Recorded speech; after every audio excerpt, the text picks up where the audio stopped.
So now that we've carefully constructed our relationships in the tables, we need to reconstruct the data to show our users. And you can kind of see how you would go pull this stuff together, but there's a wonderful capability in relational databases called join that brings this all back together. And so we have done this for efficiency of storage, efficiency of scanning, etc. But we do need to traverse these foreign keys at times, and the database software will do this for us automatically. So the join operation basically is a way to specify in a select statement that you want to pull data out of more than one table, and then specifying using what's called the on clause exactly how you want that data pulled out. And so here we go. We already have a table, an album table to the artist table, and the foreign key, and we want to, in effect, pull data from both the album and the artist, the album title and the artist name, and we want to show that. And so we're going to say select, which is the same select statement. Here's a little different syntax. This is the list of fields. This is table.field. So it's the album title and the artist dot name, comma there, from the album. And I always start with where the little arrow starts from, album joined with. So that is going to walk down this connection from album to artist. Album joined with artist, don't say with, I just say it, on, and then this is the conditions upon which that join is going to happen.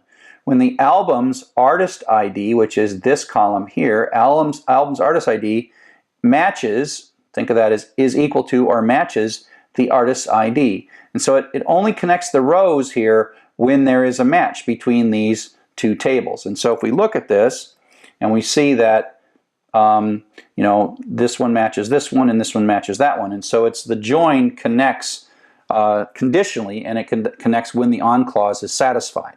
And so when this whole join runs, this is what we get. So you select all this stuff. Now this is an abstraction. Are you writing a loop? Are you doing two nested loops? How are you exactly bringing all this data together? We don't care about that, because that's the beauty of SQL. That's the beauty of how we do this in a database. So now if we can just run this command. So let's grab this command. Select track title, genre name from track, join genre, that exact query. Case of keywords doesn't matter. And we go over here and we run this as SQL. And we run it. We get, oops, I got too far. Let's do this one. So let's do that one there. Select artist name. I have to add that one to my little cheat sheet. The next time you see the cheat sheet, it'll be right. So the title, so this is coming from one table and that's coming from another table. Okay? And so that's one. So here is something we can do that gives us a little more detail on that. We can say, so this is where the connection is. So you can think of the join as sort of spreading one table and connecting it to the other table. And so what we're going to show here is it's exactly the same. The only thing we're going to do is we're going to add these two columns so you can see where the match happens. And so this is one table, this is another table, and these are the kind of columns in common, even though they're not. They're the columns that match. This is where the on clause is happening, right? We have taken this table joined with this table on these two things connecting with each other. So you can almost, in some language, some variants of SQL, this would even be a where clause. So you connect these two rows, but only connect them when those two numbers match. So you can see, I mean, if we run this, I'll just run this.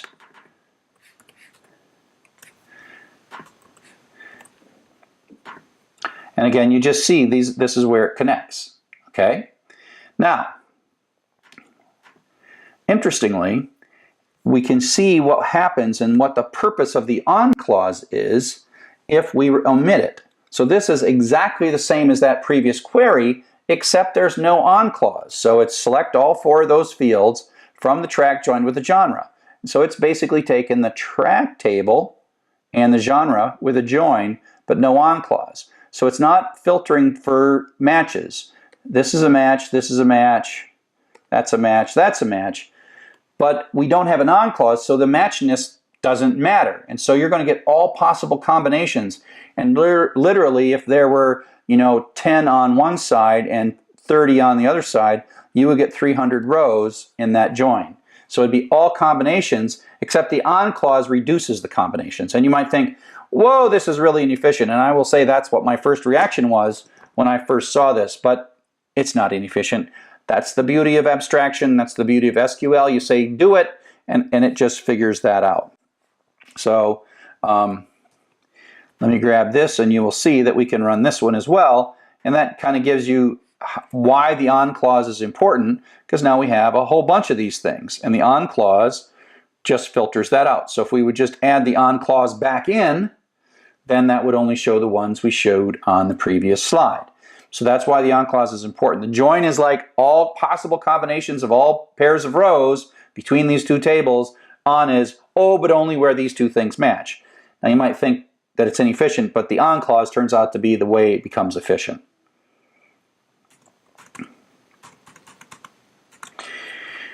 Okay.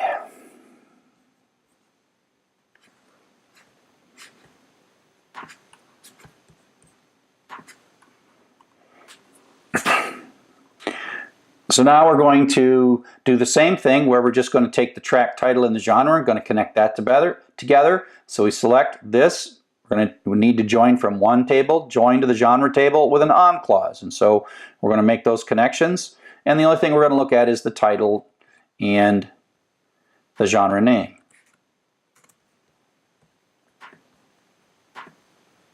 Oh, oops.